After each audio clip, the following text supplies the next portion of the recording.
아내 릴리를 깊이 사랑한다. 그녀는 언제나 나의 가장 친한 친구였다.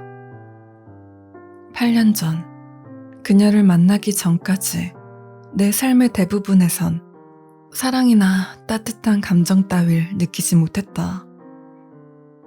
난 그 이후 빠져나올 수 없는 사랑을 찾았고 5년 전 우린 결혼했다. 누군가를 사랑한다는 건 그를 위해 무슨 일이라도 할 수 있다는 걸 뜻한다. 나도 릴리를 위해 무엇이든 할 수 있다. 그녀가 하늘이 붉다 하면 하늘은 붉은 것이다. 만약 붉은색이 아니라면 난 하늘을 붉게 칠할 것이다. 우린 3년 전 3월 28일에 예쁜 딸을 얻었다.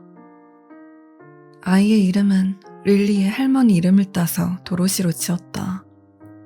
무언가 이상한 일이 일어나기 시작한 게 그때부터였다. 어느 날 아침, 내 사랑 릴리는 일어나 말했다. 당신에게 꼭 하고 싶은 이야기가 있어. 더 이상 혼자 간직할 수가 없어. 날 이해할 수 있을 거라 기대하진 않지만 내가 진정 믿는 사람은 당신뿐이니 이야기를 들어줘. 처음에 난 그녀가 농담하는 줄 알았다.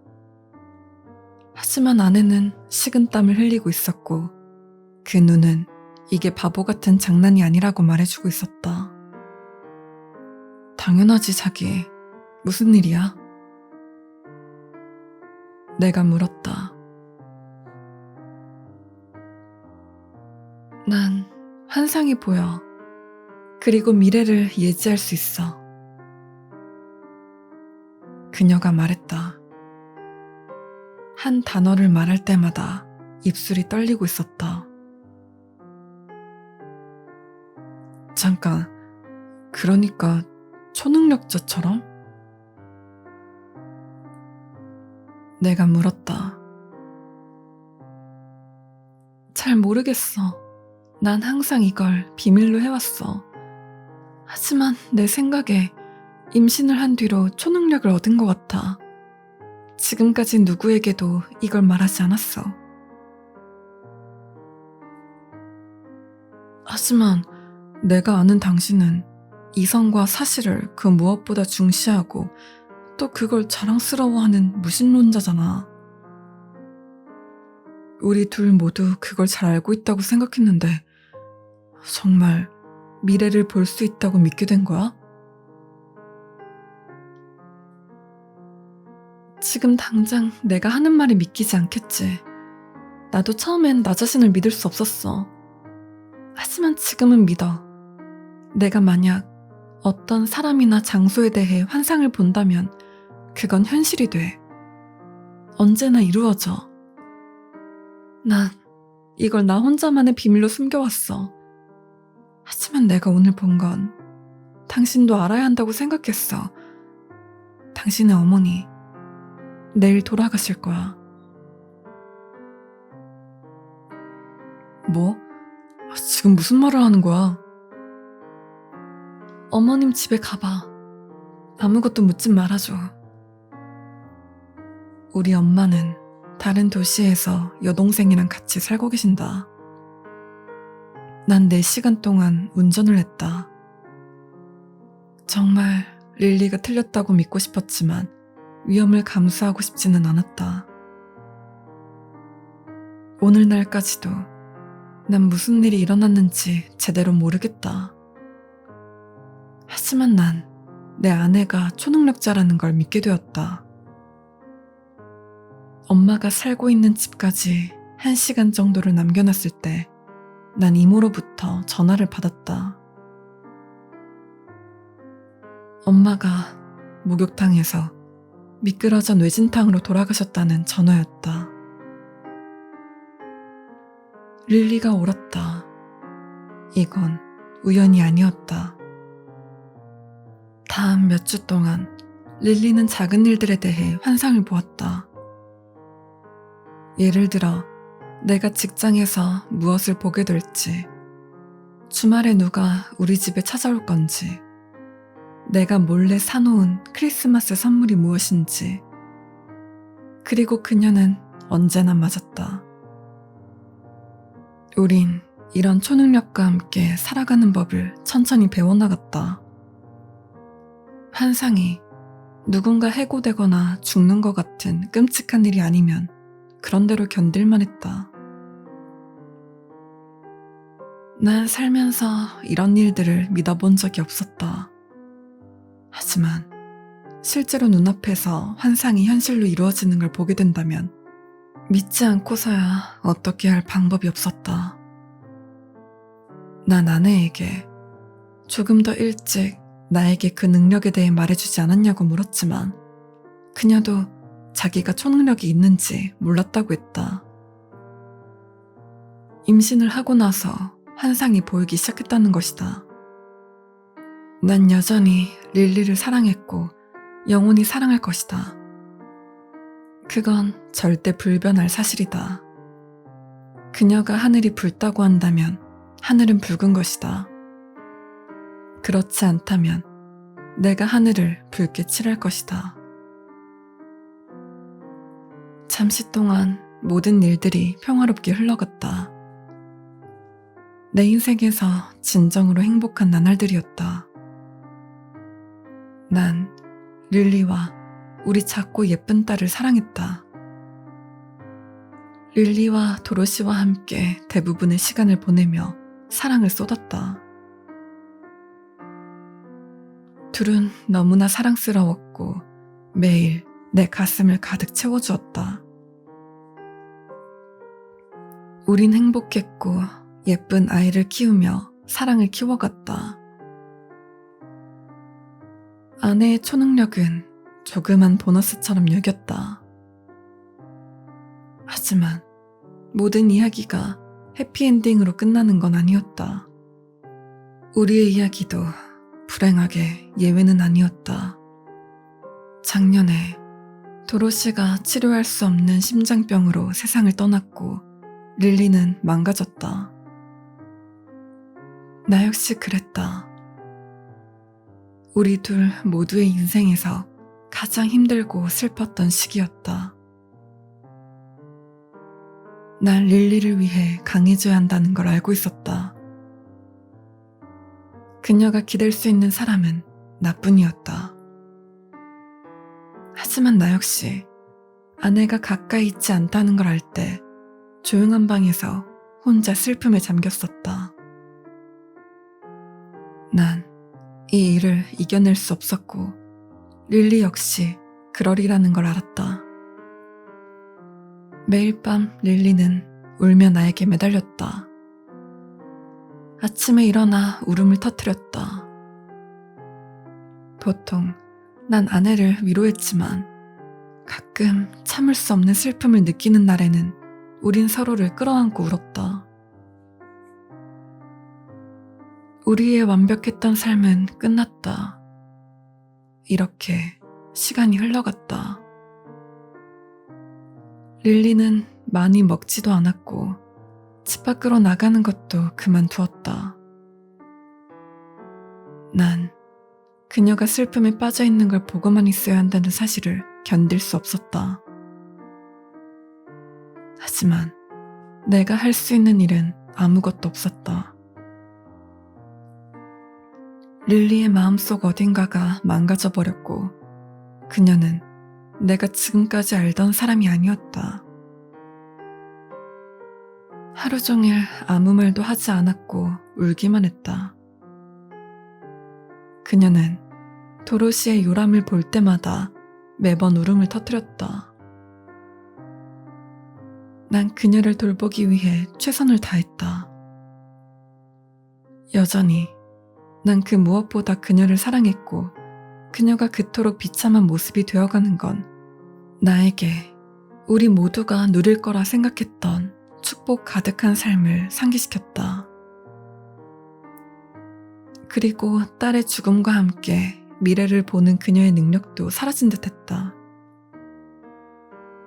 아내는 벽이나 천장을 보며 환상을 보려 했지만 그녀가 환상을 볼 때마다 나에게 말했고 그 환상은 현실로 이루어지지 않았다.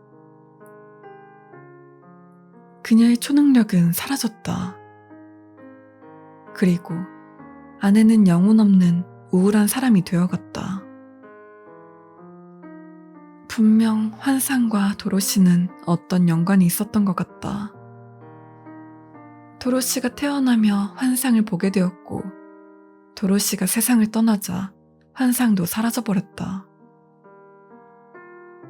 아내도 이걸 알고 있을 테지만 아직 받아들일 수 없었던 것이다. 몇 주 뒤, 그녀는 나에게 우리 이웃집의 개가 죽는 환상을 보았다고 말했다. 도로시가 죽은 다음에 본 다른 모든 환상들처럼 난 이것도 이루어지지 않을 거라 생각했다.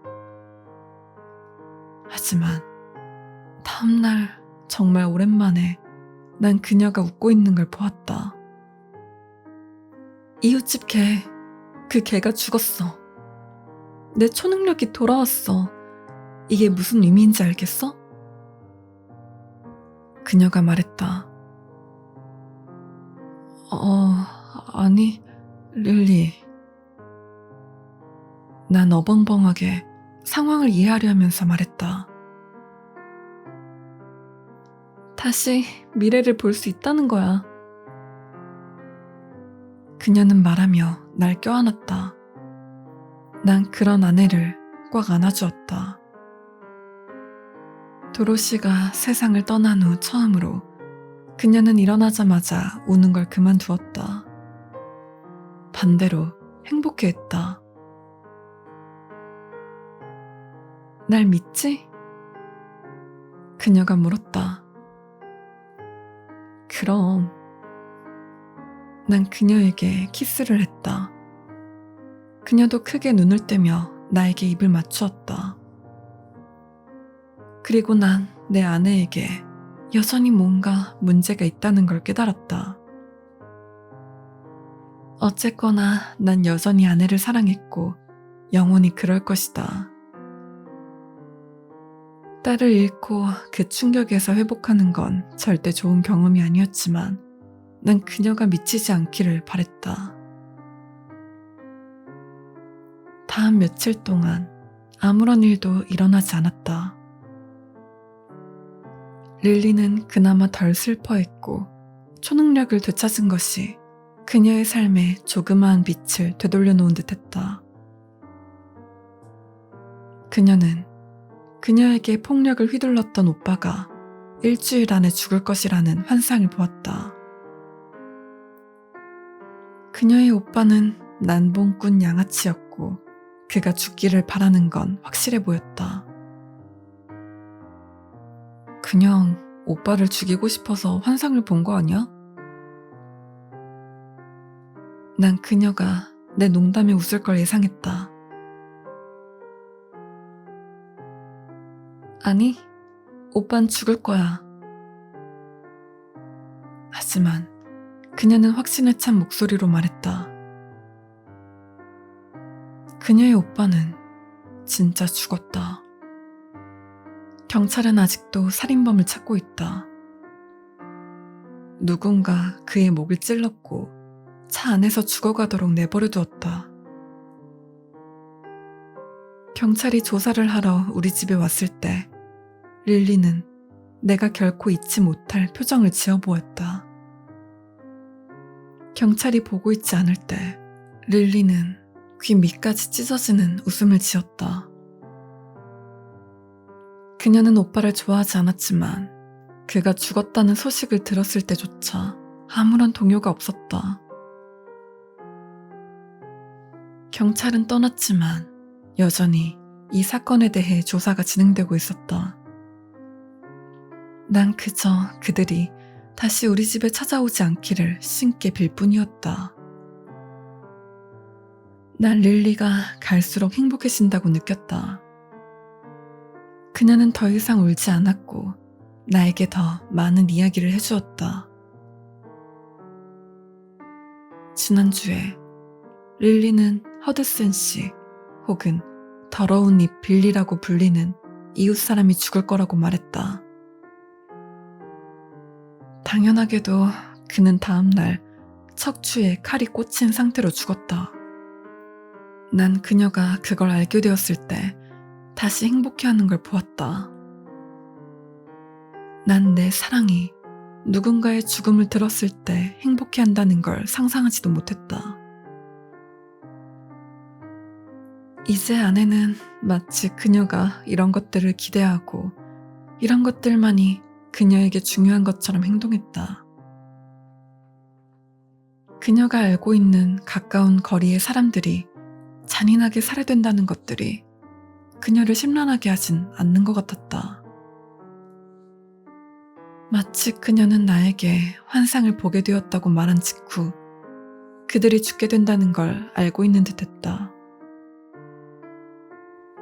아내의 예지는 대부분 누군가의 죽음이며 그것들이 살인에 의해 현실로 나타난다는 것이 조금 이상해 보일 수도 있다. 또한 이런 사람들이 그녀가 평소에 별로 좋아하지 않았던 사람들이라는 우연도 참으로 이상했다. 오히려 그녀가 아주 싫어했던 사람들이었다.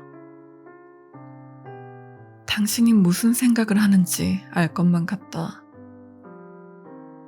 그녀다. 그녀가 그녀의 환상을 현실로 만들기 위해 사람들을 죽이고 다녔던 것이다.